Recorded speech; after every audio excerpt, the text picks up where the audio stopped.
To me, it's bringing tools, through technology, but making it down to earth so, people can train better, can learn more from the data they can get. I'm a total data nerd, so boiling that data down to stuff that's useful is really what it's all about to me. If you want to know about the future of treadmill technology, this episode is a must listen. I got introduced to this treadmill at the running event in November of 2023. And ever since, I have just been following along and very excited to learn more about it and the features that it has. It is something that is designed really to get as close to a natural feel of running outside as possible, and some other technology integrations that makes running on the treadmill a lot more enjoyable. So I think you'll enjoy this episode where we actually get to talk to the founder of Wahoo Fitness, a huge biking and now running company as well, that really is looking to build better athletes. So this is a great alignment with Run DNA, and we had a great conversation that I hope you enjoy here.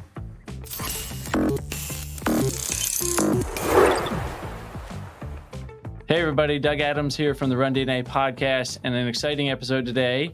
A little different one, and I'm very excited for this. We've got Chip Hawkins from Wahoo in, and this is an interview I've been looking forward to for a long time, as well as a user of your products, as well as somebody that's interested in the products that you're developing and how you're kind of getting into the running space a bit here. We're really excited. So a little background on Chip just before we dive in. So Chip is a serial entrepreneur, and your background's in engineering, correct? Yeah, mechanical engineer, Okay.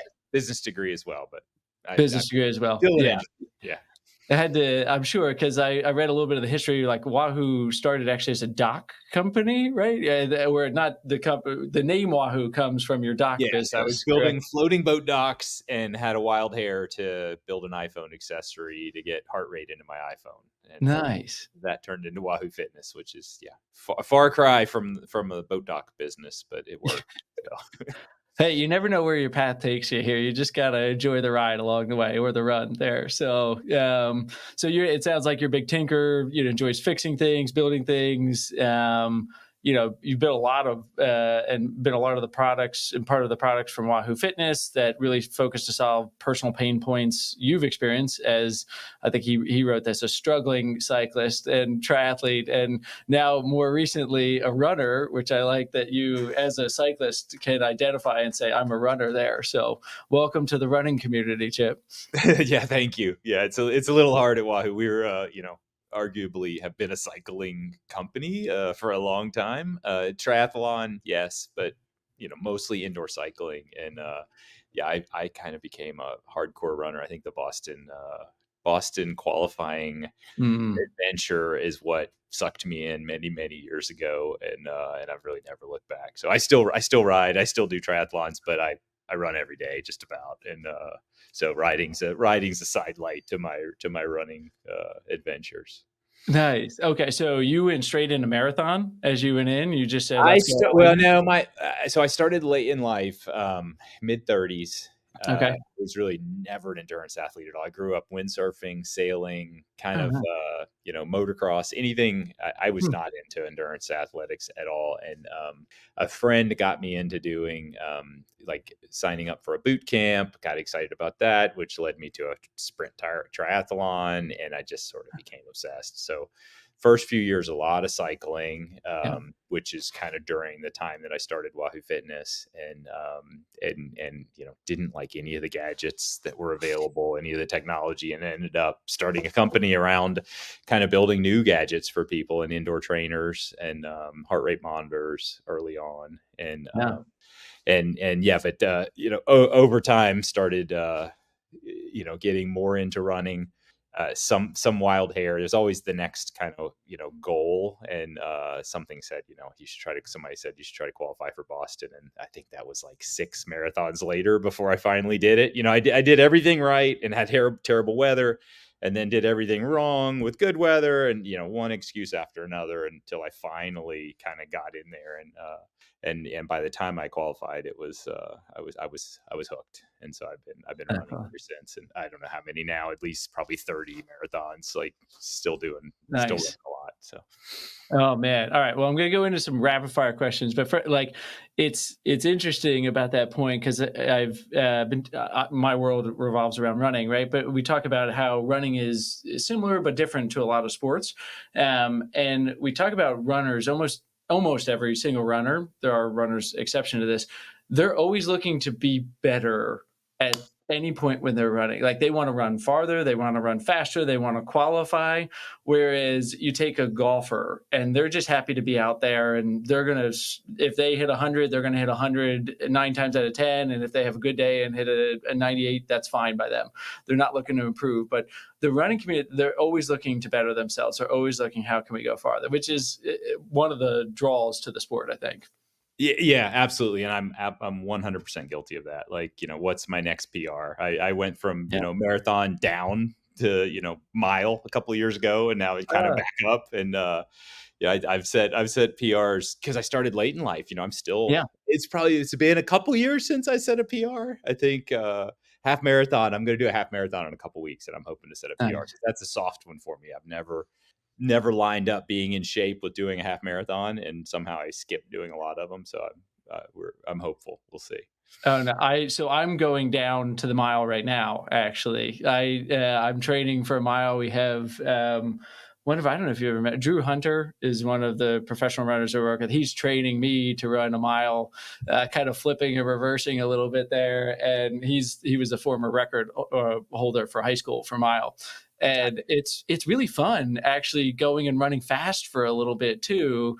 And I figure I'll go back to running long, but running fast is fun for periods as well. I had a blast. I took probably 6 months of training, Yeah. just going, and I remember I took a training plan that was from a master, like the national championship masters female, I think. Okay. And I'll never forget because it had like a max of 30 miles a week during this Mhm. training block. And I was like, no way. I'm going to do, I'll do the workouts, but I'm going to do Right. 50 or what, because I usually do 50 or 60 a week. And Yeah.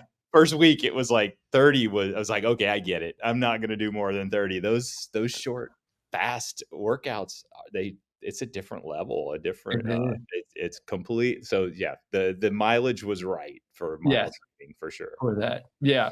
Yeah, that's what he has me at too. So, all right, so what did you get after I training ended for it? up three. So again, like my Boston try, three Yeah. tries, 4:52, Nice.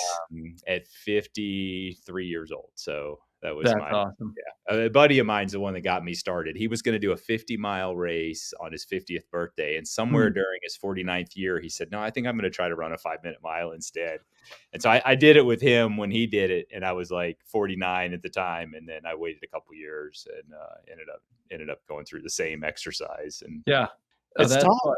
fun. 5 minutes is fast for anybody, but for an old guy like me, it was fast. It's fun. That is fast. Admittedly, my goal is I'm going to give up by the time I'm running a sub 5 minute mile every year in my 40s. So I want to be able to do it for a decade in a row.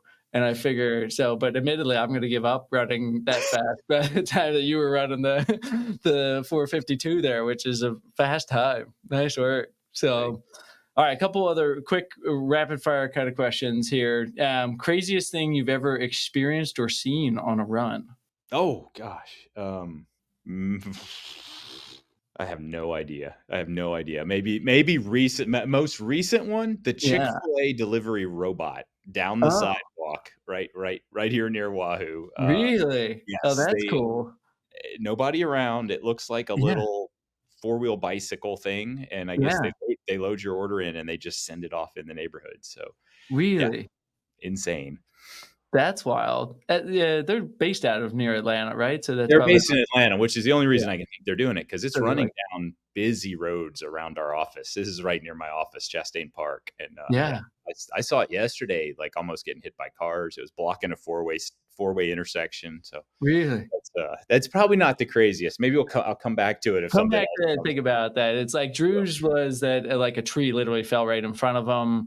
I've had to call paramedics 4 times on a run for like stumbling upon somebody, like somebody had fallen. Actually, a cyclist fell down the steps and knocked out their 2 front teeth. like Oh, right in front of me there. So those have been kind of like wild ones. But if you think of another one, we'll bookmark that there. All right, what's one thing you won't leave home without when you go on a run? toilet paper. Toilet paper. There you go. Yep, that's smart. Yeah, yeah. It's always in the pocket. I It's usually don't need it, but it's there just in case. it's always good to have that security with it there. So good. Best piece of advice for a friend of yours that wants to get into running. What's Uh, one thing you'll say? What's the most important thing you'll tell that person when they start off running? don't do too much too fast. Yeah, You'll hurt yourself. yeah, yeah. It's It's easy. It's easy to get excited and jump into it and yeah, go too far too fast and inevitably injure yourself. So I point him to yeah. Jack Daniel's book. Just yeah, Great book. yeah. That was like I think I read that book in high school, and that was like, what got me started on this whole career path part of it there is just really is and then I got to lecture with him one time, which was really fun, getting to, like, meet him and talk with him. It's just really nice guy. It was fun. He's a really good He guy. came. We loaned him our office once, so he Oh, came did and you? did a kind of continuing education coaching thing here. It Oh, was awesome. nice. Yeah, I've got my picture with him, and it was Oh. really fun. Just a nice guy too. You know, you really like it, like an innovator in the sport, but just a nice guy there with it. So, all right. So we'll bookmark if you think of anything else crazy or things you've seen on there. But maybe jump in a little bit. Just since it's a predominantly running audience here for that, tell us a little bit about Wahoo in case people aren't familiar with it here, and your background and how you kind of wound up at this point where you're at now as a company. Yeah, so I started Wahoo, I think, as I mentioned earlier, kind of as I got into running, as I got into exercise, I started it almost as a hobby project, trying to get heart rate data into my iPhone and Okay. cadence data and that sort of thing. I was obsessed with running. I got into training with heart rate, and I had an iPhone. Thought, boy, it would be great if I could use all these cool apps. There was Map My Run, and I can't remember the one in Boston. A bunch of cool apps. Great. It was better than using a watch. Yeah. You could listen to music, but I couldn't get my heart rate, and so I just started fiddling and ended up building a little key that you plug in the bottom of your iPhone. This is it Mm. while I was at my boat dock business, Yeah. and had the 30-pin connector back in the day, and Okay. did an Apple license, and it would hook to any of the heart rate monitors out there, the Garmin and Polar back in the day. And then I ended up selling that and quickly realizing people wanted heart rate monitors too. I already had a heart rate monitor, so I just made the key. Yeah. So we quickly started making heart rate monitors, and then we made speed Mm. cadence sensors, and before I knew it, I kind of had a business, and through all my training during that period, I was using a really crappy treadmill that I hated, and I was using a CompuTrainer I Okay. was doing triathlons early on, Oh, and yeah. and so for those that know the CompuTrainer, Complicated. people love the CompuTrainer. I hated Mhm. the CompuTrainer. Everything about it. It didn't do what it said it would do. It said you could ride a course kind of in your basement. You could Yeah. you could do the hills, and I was training for a duathlon that I was trying to win, and I wanted to. It was really hilly. It's at Callaway Gardens in South Georgia, and so I bought this Okay. CompuTrainer. It was expensive, and it just didn't work to do what I wanted, what they said it would do, and so I started dreaming of the KiCKR, which I find, after starting to sell the heart rate monitors and the keys and kind of getting into and having this business, I was like, well, I might as well make the KiCKR now. And so I ended up designing and building and selling the KiCKR. And that really kicked off what people know of Wahoo today. So Yeah. for cyclists, we're a pretty well-known company. For runners, Yeah. not at all, but we've sponsored like 4 Tour de France teams. We started with Team Sky, and we have so the first thing we did was the trainers that really did well. Later, I always wanted to use my iPhone, so I would run with my iPhone. I would put my iPhone on my handlebars of my bike. Cyclists thought that was silly. They Mm. would be enamored by the fact that I had this incredible data like screen on my computer. I could tell my 60-second power, and all this data was there, my heart rate. So guys I was riding with would look at it and they were fascinated by it, but they would not put it on their bike. It was just like not cool to have a phone as a real cyclist. And so Yeah. ultimately it was almost like I gave in, and we built a bike computer. So we build GPS bike computers now, and they're quite popular. We Yeah. compete Garmin primarily, and we've done a pretty good job, and we have a pretty serious market share. We spawned like several of the we were on almost every stage winner last year in the tour had a Wahoo bike computer on there. So that's like the ultimate. That's a We've big kind deal. Yeah. of Yeah. so through all these years, I've been still doing some triathlons, but I've started training for Boston, as I said, and I've just been running primarily for many, many years now, and dreaming of really a better treadmill, because treadmills, just like trainers, the CompuTrainer really, frankly, suck. I've never found one that I like, and so over the years, I tend to like come up with an idea and then ruminate on it and almost design it in my head and think of all the things I would have in it, and then eventually decide to go build it. And so it was a long time in the making, from having the idea to thinking, okay, I need to make a treadmill, to a few years ago actually building prototypes of the thing, and learning through that process as well. I thought I wanted to build kind of the Woodway equivalent with the Yeah. slats and the Hmm. belt, and the rolly Yeah. bearings, and went all the way through the exercise of building one of those, and quickly realized it was really loud. Like there was Yeah. nothing I could do to make it quiet. And that's not good in a house. Maybe in a big commercial building with, Right. 20-foot ceilings, it's not so bad. But when you put a slat-based treadmill in your house, you will know that you did. I actually bought a Woodway through this process and put it Yeah. in my house, and my wife was not happy at all, um, because they're loud, especially if you're running fast. Oh yeah. So we ended up taking that was kind of one of the big learnings is, okay, I don't want to do a slat treadmill. It had kind of the two drawbacks were noise, and Yeah. then the slats are kind of cantilevered. They're only held at the ends. So that Yeah. whole thing across the middle is bends as you run, and Yeah. so the running surfaces are just too soft. You can't make Yeah. it stiff enough to be like an outdoor run. So we kind of abandoned that and went back to what I'd call more of a traditional design of a treadmill, where we have a big heavy board with Yeah. a belt running over it. But I kept the part of the slat design that actually turned out to be really advantageous, and that's the big rollers.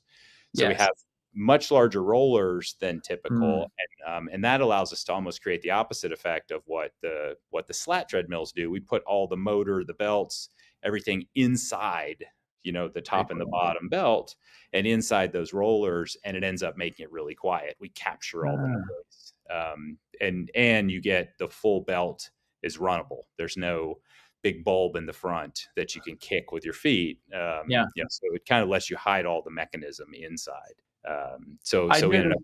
noticed during the DC Rainmaker interview, which I definitely recommend people to watch. Maybe we'll put that in the show notes there. I just noticed actually it was really easy to hear him during that. So I was going to remark on how quiet it was because he was running and talking, and it's like, wow, that's really quiet there. It's That it's so easy to hear him, unless he had like an amazing mic, but I don't think it was. Yeah. No, it's really it's pretty neat. You can run it'll run up to 15 miles an hour, so it'll do a 4-minute Yeah. mile. And at a 4-minute mile, we could talk. I mean, I could have one sitting beside me, and you can tell it's on, but it's not loud Yeah. at all, which is Yeah. which is really cool. That Yeah. is cool, and I like that move, to be honest with you, going with the more rigid platform with it here. I'm coming off of a winter of running inside. I kind of gave myself the permission to be like, "Hey, I'm just running inside in the winters. I'm up in Delaware, so it's cold, dark. I don't mind it, but it was just easier to run on the treadmill and." The firmer deck really does make a difference. And it's similar to even how the shoe industry has gone to these very cushy shoes. And that keeps me very busy as a physical therapist that sees runners. It keeps my business going along really well. So, Yeah, it's really interesting. Like I saw the same thing when we launched the indoor trainer. Like there's this yeah. massive industry of treadmill companies, right? They Yeah. make treadmills and they market like how soft they are. The flex deck Or and the the, flex yeah. deck or Yeah. adjustable flex, and I'm like, "No, no, no, no, no," Yeah. and it's funny because I have to kind of educate our marketing guys, like, Yeah. I know everyone talks about that, but that is bad. Like, I Yeah. have made this treadmill as hard and as stiff as I possibly can, Yes. and I say it's probably like running on hard packed dirt. I can't Yeah. get asphalt. I can't get concrete. Yeah. It's just not possible. I mean, you're running on wood to start with, but Yeah. we've made it as stiff as I can, and it feels great. It does.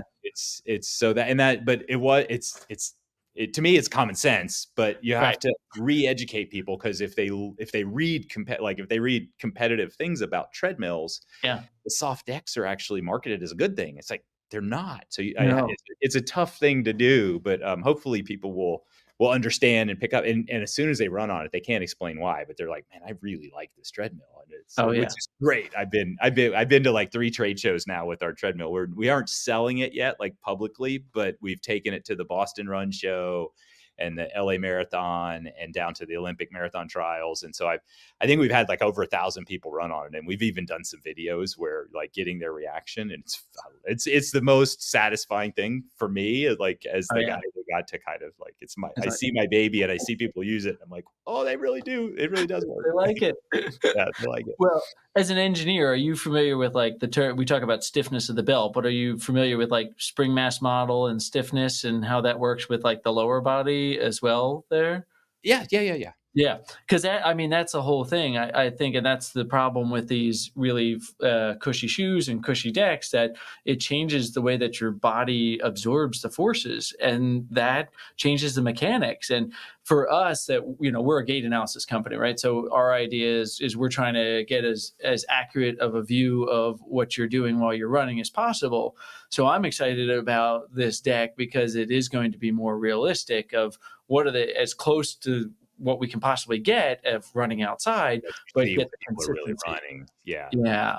Yeah. So stiffness is one of the metrics that we measure and we really look at from a performance standpoint that makes a big difference. And if you can train somebody to have improved stiffness, that's something like the professional runners we work with, we train them and do gait analysis to show them how to have like improved stiffness to get more return out of what the ground's putting back into your body. Yeah. Yeah. So I thought that was a really smart feature. I think that was great. And although, we do have a woodway in the clinic, like there are some things that I say are drawbacks of that there. But we've had that for a long time Yeah. when they were kind of the industry standard there. But it's, Comp trainer of the treadmill world is my yes. no, Yeah.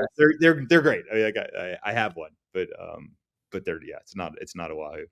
Yeah, no, not a lot who there. So yeah, that's exciting. You're getting great feedback with it there too. Because there's other, like I think one of the key elements along the same line of a treadmill trying to get closer to how we actually run and being more conducive for that. The feature of being able to auto adjust the speed and you call it free run mode, right? Yeah, so you kinda asked a question, and I've kinda Yeah, went into just pieces of it, but yeah, I yeah, think the thing that people are most excited about is free run, yeah, and one of our data science guys, we've got a few PhDs on staff, and yeah, Mark Nattersay is one of them, and his PhD thesis was on the running cadence relationship to pace.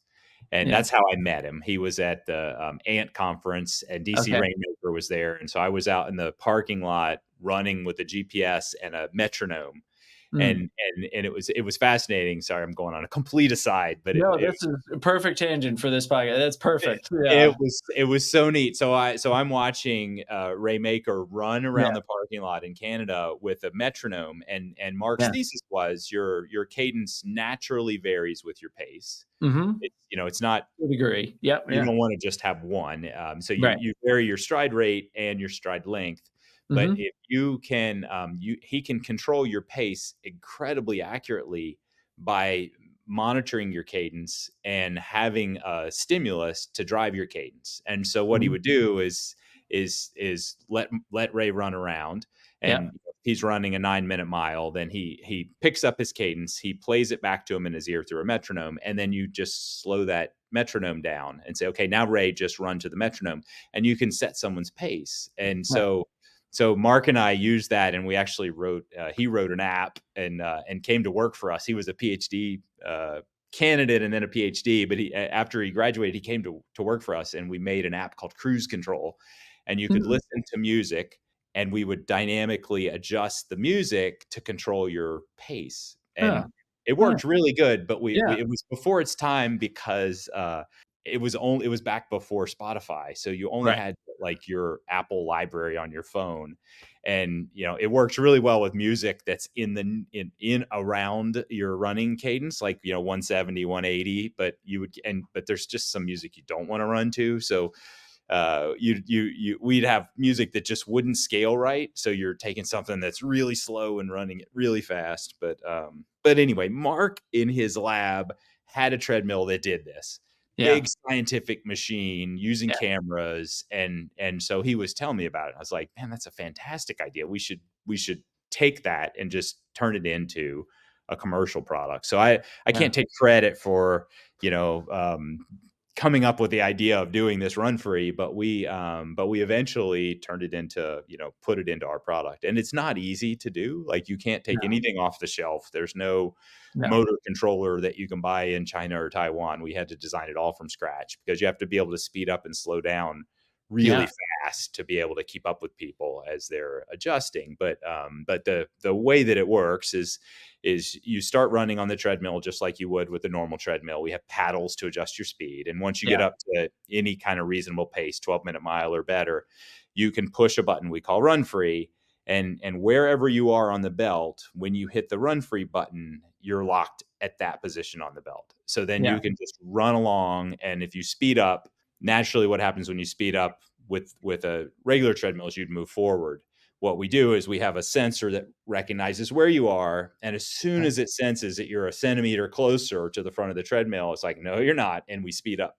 And so we Right. just naturally control it. And it's fun to watch people learn how to do it because I have to, when we're describing to people that are going to do it what to do, one of the things people say is, if you want to speed up, move forward. And it's not really that at all. You want to just speed up because Yeah. you can because you're not really running, you're not really moving, you can kind of artificially jump forward on a treadmill. And so Yeah. it's possible to kind of mess yourself up. You can move forward faster than you're actually accelerating. And then you're in the front of the treadmill out of that zone. And then it really speeds up. And then you got to back up. But it takes, all of 2 or 3 minutes to master it. And then you just run naturally. You don't have to think about it. And you can control your pace from, anywhere up to a 4-minute mile. And it's fun to watch it at trade shows.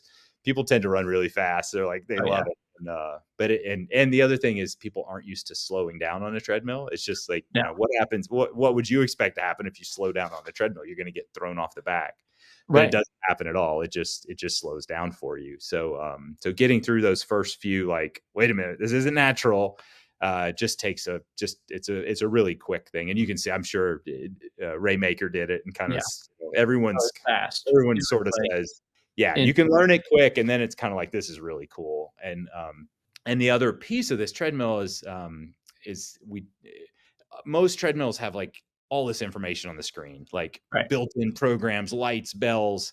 There- Instructors, all that stuff. it's Yeah. like none of that stuff is useful. So I wanted to take the absolute opposite. So our treadmill tells you how fast you're going in minutes per mile or minutes per Yep. kilometer.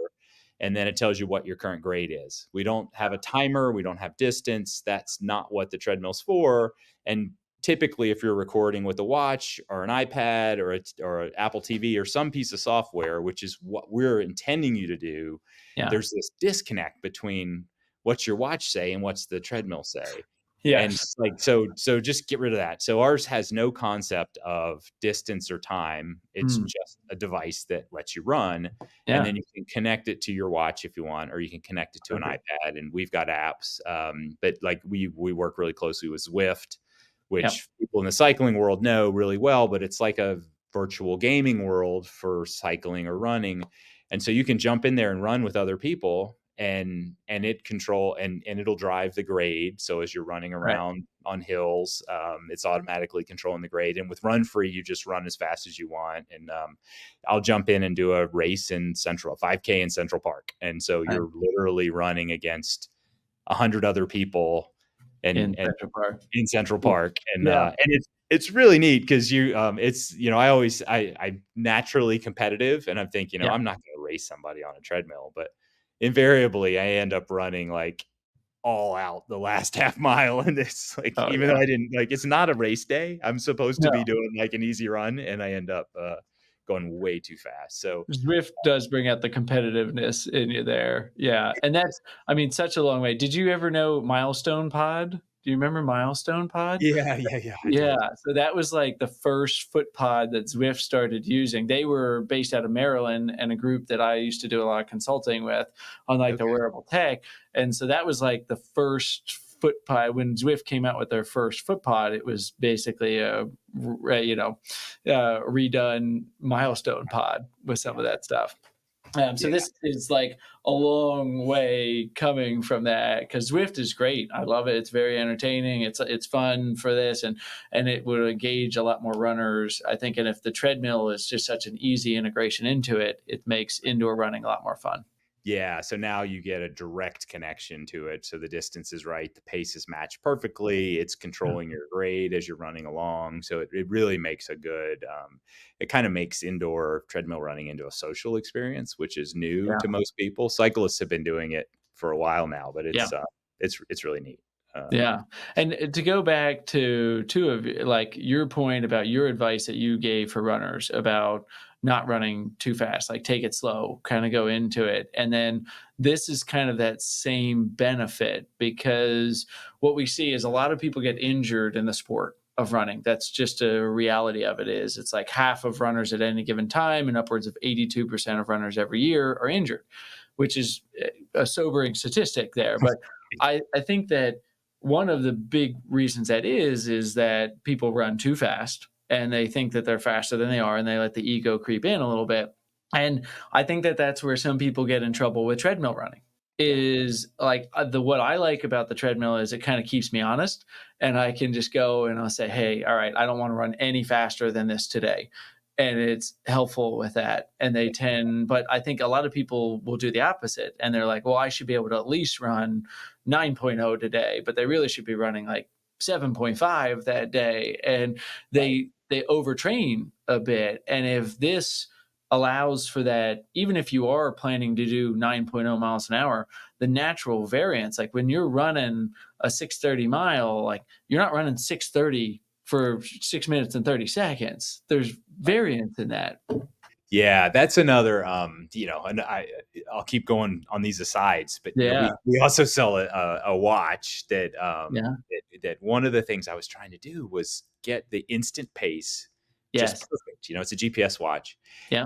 and what I learned in that endeavor Mm. was, they're better than you think Yeah. because your instant pace isn't perfect. Like, your No. variation of 10 or 15 or 20 seconds a mile is Yeah. actually happening, and it's funny because you wouldn't think like I'll run with 5 or 6 guys all at the same time, and I'm thinking there's no way that as a pack we're speeding up and slowing down. But they make fun of me because I've had like surveyors GPSs in backpacks, and a trucker's hat with a big antenna on it Yeah. that's giving it centimeter accurate, down to the 0.01 mile per hour, and then I plotted. It's like, yeah, I am varying my pace that much, and you really can't not do that. It's On not it, you can perceptible. start to Yeah. do it a Yeah. little bit on a track, Yeah. but yeah, people naturally vary their running pace more than you would ever imagine, even when they're trying not to. When you think you're running a steady pace, and that's one of the things I think that Run Free is nice for because it lets Yeah. you do that versus on a treadmill where you lock in a pace. Kind of to the last, maybe not the last thing we do on the treadmill that I think is super powerful. But when I used to run the treadmills a lot, my knees would start hurting. And Yeah. outdoors, my knees never hurt, and I couldn't really put my finger on what it was. But and I don't know that I've solved it. But Mm. what we've done with our treadmill is we have two actuators that raise and lower the front. So we can go Yeah. from -3 degrees to +15, but more importantly, we can go side to side a couple of degrees. Yeah. And so we've kind of incorporated what we call terrain mode, where you can just turn it on and it will naturally undulate left and right and up and down like a half a degree. Yeah. And it's amazing how that feels. Like, it's not enough that you can even tell like it's leaning left right now or it's leaning right, but you can feel it moving under you, and it's so much easier on your legs. So, Huh. you can run Yeah. and it's just that little variation in Yep. the surface that doesn't happen on a treadmill that our treadmill gives you. And to me, it feels like magic. I can't quantify that it's better, but my knees don't hurt. And I Yeah. think it feels like the right thing to do. And people love it. And the side benefit is we kind of have 3 points of contract with the ground. Yes. And with me and the treadmill that I had in the basement, whether it's a Woodway or my really crappy one I had before that, my Yeah. basement's not flat. And so getting the thing level was a never ending battle. Like I'd get it perfectly level and I come back a week later and I'm running and everything's shaking, and I'm like, what is wrong? And I get down there and sure enough, it's got these 4 adjustment feet and one of them is a quarter inch off the ground. And it's because my floor is just not perfectly level. And so it moves, the treadmill bounce and move 6 inches one way or another. So with ours, with the 2 feet, when you turn it on, we've got an accelerometer. It just says up and levels itself up. So it's like a tripod. It's always planted on the ground. So you don't get the vibration, even if you have an unlevel floor, which turns out really good. We at the LA Marathon, we were out in the parking lot and the guys were like, man, this is awesome. Because it was like a 2-degree, like the parking lot was sloped to drain And and they they were turned the nice and treadmill level. on and it just made it level, which is pretty magical. So that's another thing that I really love That about is awesome. Yeah, we've got a couple pieces of fitness flooring underneath one leg of our woodway just to kind of keep it level right now here. We have it that way. So there's the practical aspect of that, but the physiological, like, what you're talking about, the variance in speed and the variance in terrain, a lot of that does play into the physiology of how we run. Like when we run, we're cycling through different parts of the muscle. Like if you're using your quadriceps when your foot's on the ground to absorb some of the forces, you're not using the whole quadriceps at the whole time. You're using parts of it and you cycle it through. And I think that that's where a lot of people feel very much more fatigued on a treadmill. There's the aspect of you're not getting the ambient air cooling you down, which right. you guys have great fans for that as well. But Yep. there's also the aspect of that you're not getting as much variation in terrain. So you're using the same muscle groups over and over again, as opposed to spreading it out, where what you're describing is the same as my run this morning, where for a while I was on the right side of the road and then I was on the left side of the road and then I crossed the road. And there's that variation that we naturally see when we run. Yeah, it's definitely a valuable adder that makes it a lot better. Yeah. Yeah. So I mean, it just sounds like a great way to really replicate a little bit more of what you're going to see, just the treadmill alone, right? Take out the interaction with the inner, with Zwift and doing that aspect of it. But just running on the treadmill alone gives you more of that variation on what you're going to see. It's going to make it more natural of running there, which a lot of people, I think, will appreciate and feel the difference in that. So yeah, I'm excited to try. I think we might be the running event. I think our booth is actually right across from you guys here. So yeah, maybe I'll hop on one there. That's in November. So we'll get a chance to get on it there. But and maybe we can get you on a gait analysis. We can look at your for your knee stuff here. Have you ever had a gait analysis or done that?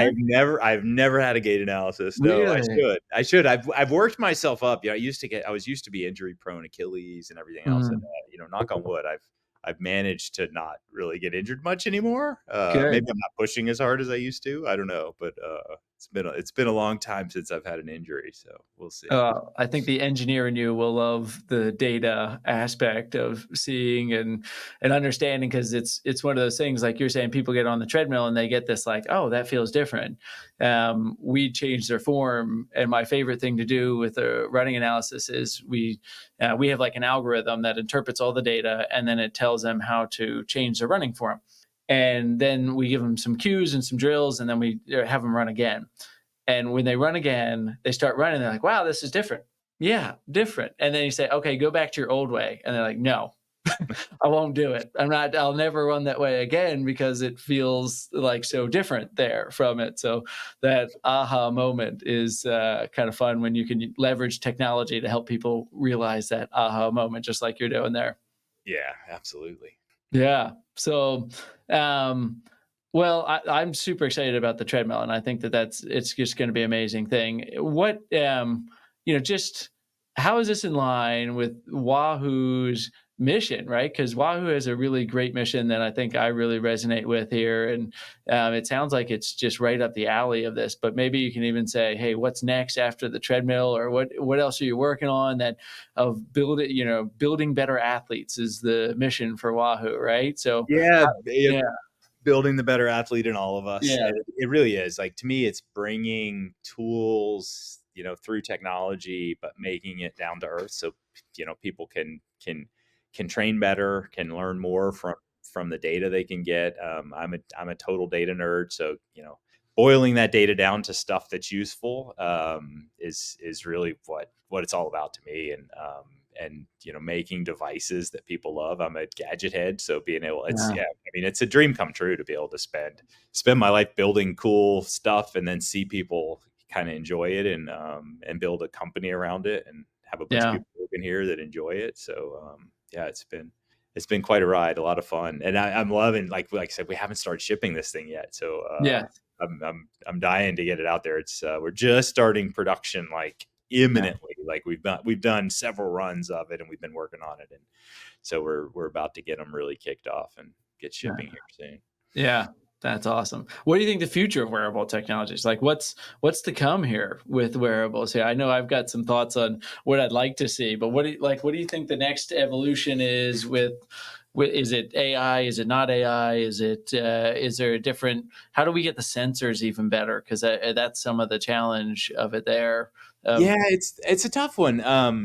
There's so many different things. The glucose sensors are coming along, yeah, which has been I've been messing with that for a long time. I think lactate sensors are coming along. yeah, Being able to get, even kind of dehydration and, hydration. I've always wanted, and it's too much on the medical side. But yeah, if you could just implant a little sensor, and like we make heart rate monitors, we make a great heart rate monitor, but I hate having to put that thing on. I Like, if I know. could just inject a little pill capsule under my arm, and just broadcast my heart rate, or store it Yeah, all the time, be so much better. So it's totally doable. Like, I don't think it's going to be us, because we'll have to have, like, FDA approval and all that right. stuff, which is just probably not worth it. But those are the things, just to be able to get that data kind of 24/7, Oh, and yeah, that would wearables are be going good. that way with the ring form Yep, factors and that sort yep, of thing. I think they're all super valuable. Understanding HRV, but to me, it's making it so that you can collect all that data without pain. yeah, That's, I'm using an Apple Watch lately to get kind of HRV and sleep, and it's just not mhm, comfortable to sleep in, and the battery only lasts a day. So I've like yeah. forget to put it back. Charging Oh, I'll fatigue. charge it before bed. It's like, oh yeah, but I forgot to put it back on. So eventually, I think getting it to where it's almost like a little AI assistant that's just plugged into your arm, that always collects it, and you don't have to think about it. Yeah. Maybe we'll get there. I'm the same way. Chip me up. I'm Yeah. fine. Right? Like, do it. And I found a company a while ago because we do a lot of work with the military. And so I consult with them on wearables a lot in their strong lab. And I had found this. Geez, it had to be maybe 4 or 5 years ago. There was a company that was doing sensors they lasted a year, and you would paint the circuits onto the body and then put a patch over top of it there that was like weatherproof, and then it had on like one of those 2032 batteries. It would basically last for a year, and their idea was to put like it would be like a year long temporary tattoo on you. You could Right. get an Iron Man symbol over it, or you could do somebody's name or face if you wanted to, and it would last a year, and transmit all the data. You could get glucose and lactate and blood pressure, I think they were saying. And I would love to see that. I hope somebody invents that Yeah. one day here in my lifetime. I know. So hopefully in our lifetimes, I think it's coming, but it's not easy.